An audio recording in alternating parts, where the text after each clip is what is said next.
Bom, pessoal, vamos retomar, então, né, a discussão em torno da ciência do direito, justamente principiando pelo vídeo que vocês assistiram agora há pouco, ou que já devem ter assistido, do professor Alisson Mascaro sobre técnica. Ele falou sobre técnica jurídica, ideologia, ciência do direito. O que é que vocês compreenderam? O que é que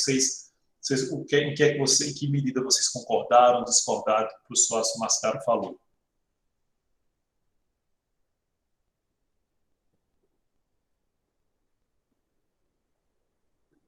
Viram aí?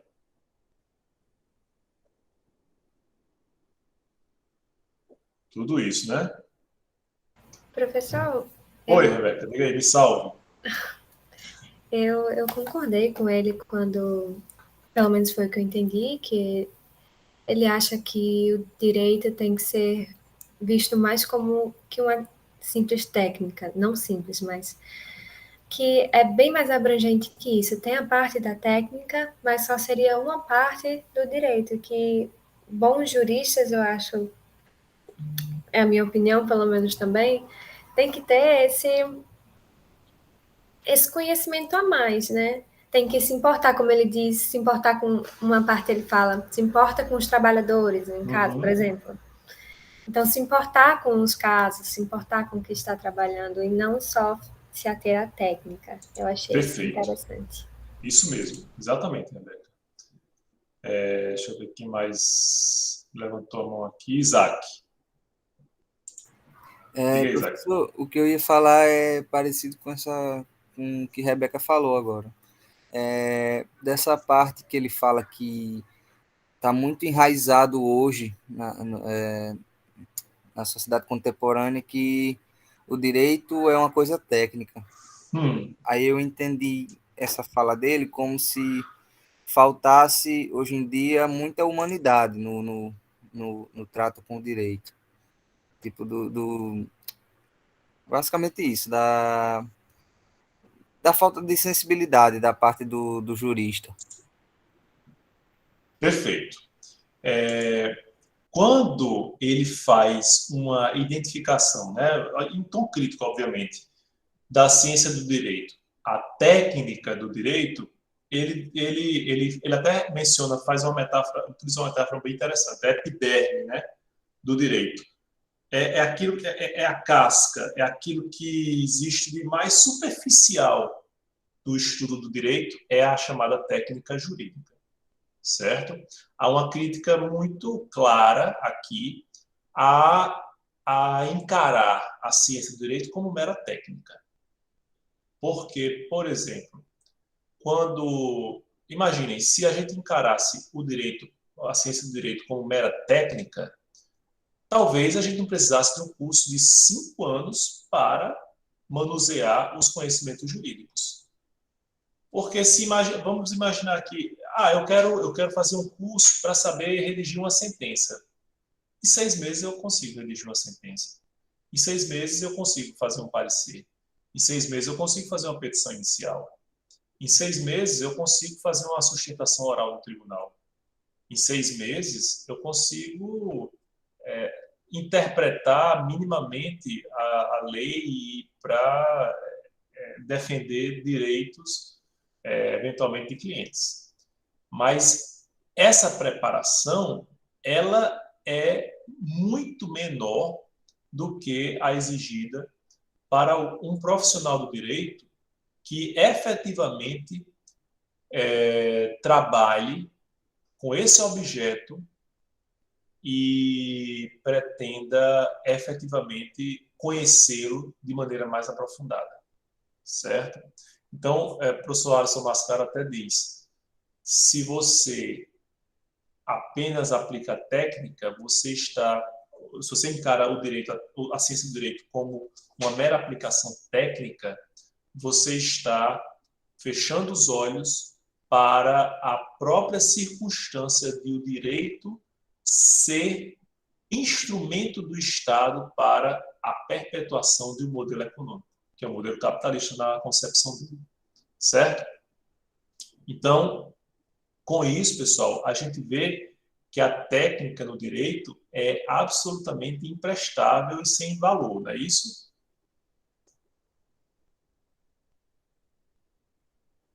Não, a técnica também tem sua utilidade, também tem sua importância.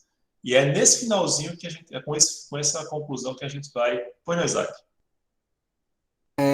O senhor falou agora dessa parte da técnica, que tipo, essa fala de que falta mais sensibilidade da parte do jurista.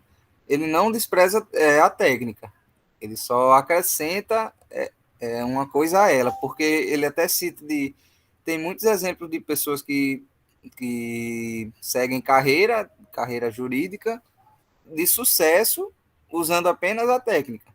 Você pode ser bem Perfeito. sucedido só com ela, só que é aquilo que ele fala, da falta do outro lado. Perfeito, Isaac. O que a gente precisa atentar é para não resumir o estudo do direito a um estudo técnico. Mas, sem dúvida alguma, eu quero deixar isso claro para vocês, a técnica é muito importante, certo?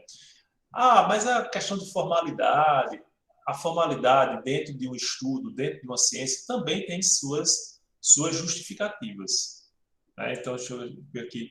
Sara colocou, contextualiza e coloca dentro da realidade concreta as questões técnicas, exatamente. Vira puro idealismo ou algo muito ascético, assim, sem sabor, né? E você vai fazendo uma coisa como uma automação. Eu estava conversando, a gente sempre tem conversado ultimamente sobre a questão da inteligência artificial, né? Sobre a substituição dos juízes por robôs. Já existe a utilização de instrumentos de inteligência artificial no âmbito do judiciário. O Supremo Tribunal Federal, por exemplo, tem o robô Victor, né? Não é um robô que faz, eu sou um robô, não, né? Ele apenas ele sistematiza os conhecimentos a partir das decisões daquele tribunal. E vários outros tribunais têm se valido de ferramentas dessa natureza. E aí a gente se questiona, né? Será que um dia a gente vai ser julgado por robôs?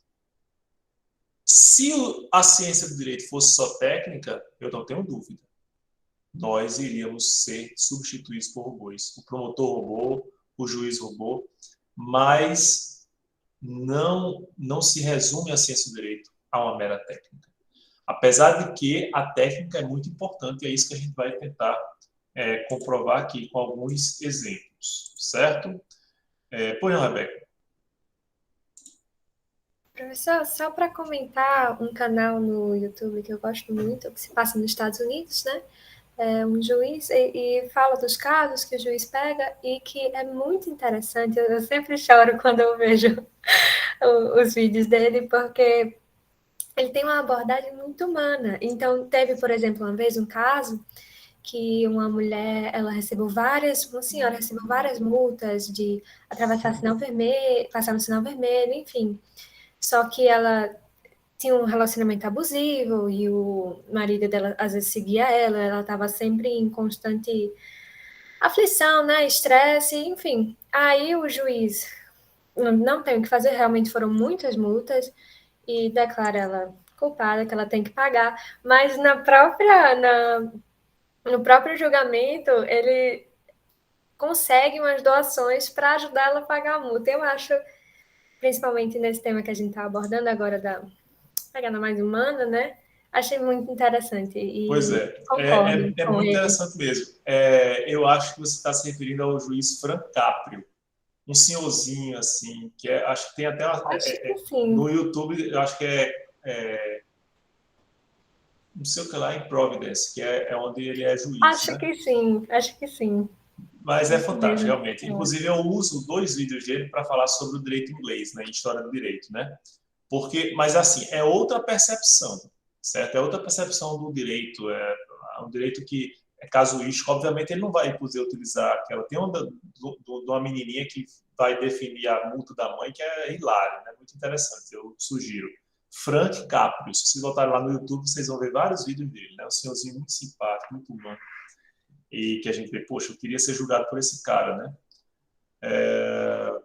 E mostra realmente esse outro lado. Deixa eu ver aqui o que Paulo Para Mascaro, dá para dizer que a ciência do direito é autônoma, não parece pura como a de... Exato, não é pura.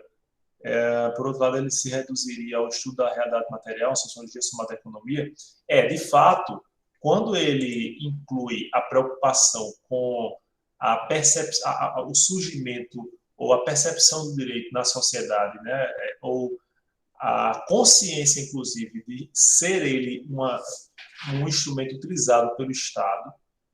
Então, eu vejo por trás do biombo da neutralidade, ele é uma abordagem zetética muito clara, certo? Então, ele vai além da dogmática, ele se resume como o professor Alisson Mascaro diz, ele não se resume ao estudo da lei, ele não se resume ao estudo da jurisprudência, vai além, vai como essa lei é aplicada, os impactos dela, né? Hoje se fala muito no consequencialismo, a lei de introdução às normas do direito brasileiro impõe que o juiz, a cada decisão, ele também faça uma avaliação do impacto econômico das suas decisões, certo?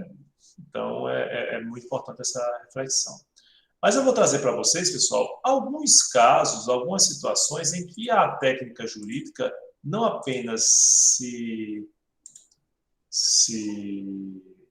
percebe, né, se aplica, mas ela é de grande importância. Primeiro, formulação legislativa, né? Quando um parlamentar ele propõe um projeto de lei, ele vai ter que recorrer a várias regras para redação, para organização, sistematização dessas leis, ou decretos, seja lá o que for, resolução, etc. E aí eu trouxe para vocês, pessoal, algumas delas, isso, que são muito importantes, são muito utilizadas, que são as previstas no âmbito do ordenamento jurídico brasileiro, lá na Lei Complementar 95 de 98, certo? Por exemplo, a gente tem lá a Lei 9.605, a Lei 10.282. A primeira pergunta que eu faço a vocês, a partir de quando começou essa contagem? Desde que o Brasil se tornou independente? Desde que o Brasil assumiu a forma republicana de governo? Não. A própria lei diz, essa contagem, a lei número 1, vai se dar a partir de 1946, certo? Outra questão importante que a própria lei traz, tem que haver uma revogação expressa. Aboliu, portanto, aquela ideia que era muito comum de revogam-se as disposições em contrário. Não. Agora, toda lei, para atender uma boa técnica legislativa, ela precisa dizer revoga-se a lei X ou o artigo 5º da lei Y. Entende? Essa é uma boa técnica legislativa. Outra questão importante, pessoal. Eu posso dizer assim, artigo 3º e artigo 14º. O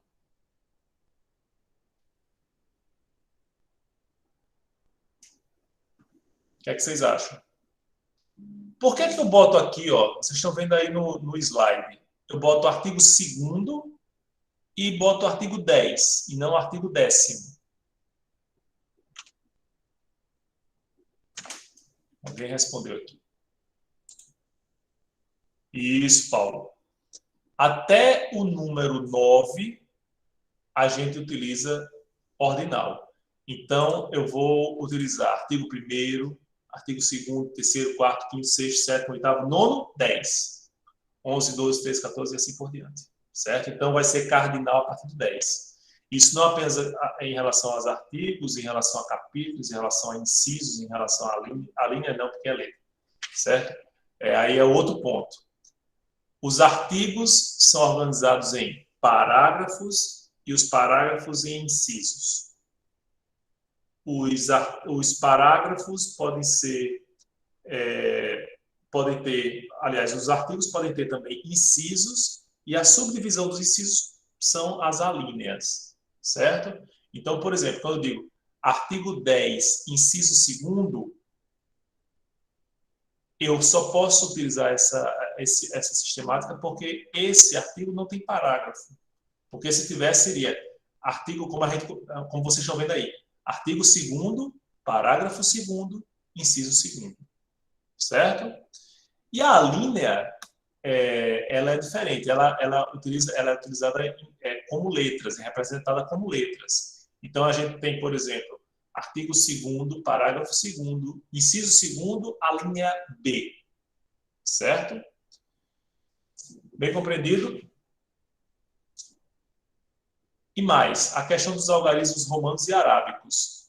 Quando a gente tem artigo, são os algarismos arábicos. Quando a gente tem incisos, a gente tem os algarismos romanos, certo? As alíneas, a gente tem letras. Vejam, são regras para auxiliar ao legislador para que ele consiga formular um projeto de lei, uma lei, de maneira coerente, de maneira sistemática, porque não é apenas questão formal que a lei traz, certo? Essa lei complementar 95. Ela trata outras questões também, até de coerência do seu próprio conteúdo. Mas esses aspectos são importantes para que a gente tenha uma padronização legislativa aqui no país, certo? Bom, temos também a técnica jurídica atuando na sistematização do direito, tanto da legislação como da jurisprudência, certo? Deixa eu ver aqui o que foi isso. Certo? Então, a gente vai ter essa utilização. Por exemplo, quando eu vou fazer um repertório de jurisprudência, como é que eu vou fazer esse repertório? Como é que eu vou alinhar julgados do Supremo Tribunal Federal, que julga, sei lá, 100, 200, 400 processos por dia? Como é que eu vou fazer uma reunião desse processo? É a partir de tema? Como é que eu vou proceder, por exemplo, a utilização de palavras-chave para encontrar mais facilmente numa busca determinados acordos que interessam na minha pesquisa, certo? Então, vocês já devem ser craques em ferramentas do Google para encontrar qualquer informação. Mas vejam que, se a gente voltar 30 anos, essa não era a nossa preocupação. Hoje, a gente vai lá no site do Supremo, bota uma palavra-chave e tem acesso a vários julgados que têm relação com aquela palavra.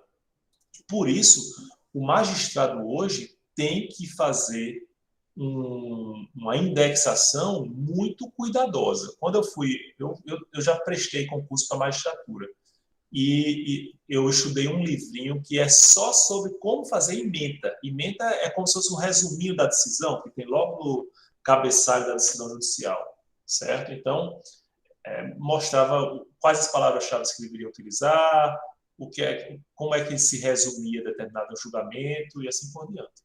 Ou seja, isso é técnica jurídica, certo? E, obviamente, pessoal, não poderia faltar a elaboração de peças. Uma denúncia do Ministério Público, né? A peça que inicia uma ação penal, ela deve ser verborrágica, extensa? Não. Geralmente, a peça da denúncia ela é muito sucinta.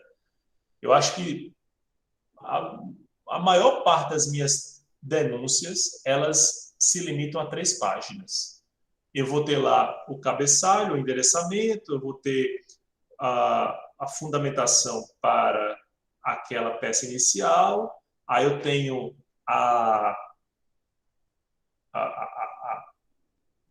identificação de contra quem eu estou movendo aquela ação e depois uma narrativa sobre o fato e a capitulação final do crime imputado àquela pessoa, certo?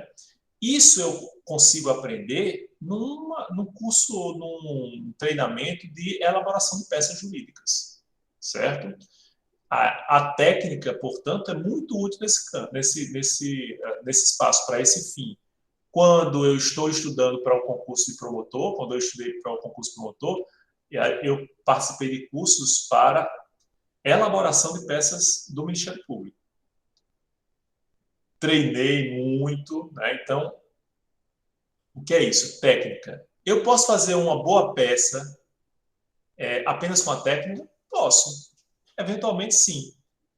O problema de eu me limitar à técnica é que eu não consigo compreender, eu não consigo visualizar quando aquele caso tem uma especificidade, certo? Então, o conhecimento científico, ele enriquece essa percepção a ponto de a técnica muitas vezes não ser suficiente, certo? Não é a técnica que vai dizer que aquele caso ali, ele merece um tratamento diferente do que geralmente vem sendo adotado no tribunal, que é a questão do distinguishing e o overruling, né? Que a gente terminou importando também lá do direito norte-americano, certo? Então, pessoal, o que a gente pode concluir com tudo isso? Nessas aulas todas, né? Já nos encaminhando aqui para o final. Primeiro, a ciência jurídica, ela é complexa. Ela é dotada de uma complexidade e cada vez maior, uma complexidade cada vez crescente, certo? Mas isso não deve obstar ao reconhecimento dessa ciência do direito. A ciência do direito tem como objeto o próprio direito. Isso também é problemático, porque o direito é uma palavra análoga, ele permite várias compreensões, inclusive destoantes umas das outras, né? Mas é um indicativo do que eu preciso analisar, certo? E a ciência do direito não deve se limitar à mera técnica. A ciência é muito mais do que a técnica. Ela se vale da técnica, a técnica é importante para o nosso dia a dia, inclusive, mas a ciência do direito ela vai mais além. E dependendo óbvio, do posicionamento científico a que vocês vão se filiar, ela pode simplesmente assumir uma postura dogmática, mas também pode assumir uma postura crítica, uma forma de abordagem dialética que vai contrariar aqueles postulados do dogmatismo, do positivismo jurídico, que foi a ciência que, pelo menos a forma de se apresentar a ciência do direito que mais frutificou a partir do século XIX, certo? Teve suas crises, a gente vai falar sobre elas na segunda unidade, mas que até hoje é muito tentador aderir ao positivismo jurídico, porque a gente se atém ao que diz a lei ou ao que diz a jurisprudência e termina por desconsiderar o papel social do direito, ou o impacto social do direito, né? O que ele pode fazer para realizar, por exemplo, para os mais idealistas, realizar aquela convocação de Belchior na música que iniciou a aula de hoje, né? Amar e mudar as coisas. Então, pessoal, alguma dúvida em relação ao que a gente discutiu aqui? Só na parte de lembretes, né? Como no final da missa aqui, agora é o momento dos lembretes, né? Das comunicações. Na próxima terça-feira eu tenho um evento muito importante, que é a cerimônia de alfabetização do meu filho, de 6 anos.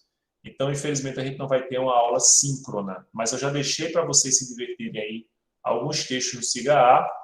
A aula, portanto, vai ser assíncrona. Vocês vão ler esses textos e na quinta-feira próxima, daqui a uma semana, a gente vai discutir os textos e vai discutir ética e moral. É uma aula muito importante para que a gente possa, inclusive, saber em que medida a ética e moral influenciam o direito e em que medida elas vão se separar totalmente, certo? E para isso os textos vão ser muito úteis, certo? Ok, pessoal? Então, eu vou concluir aqui a gravação.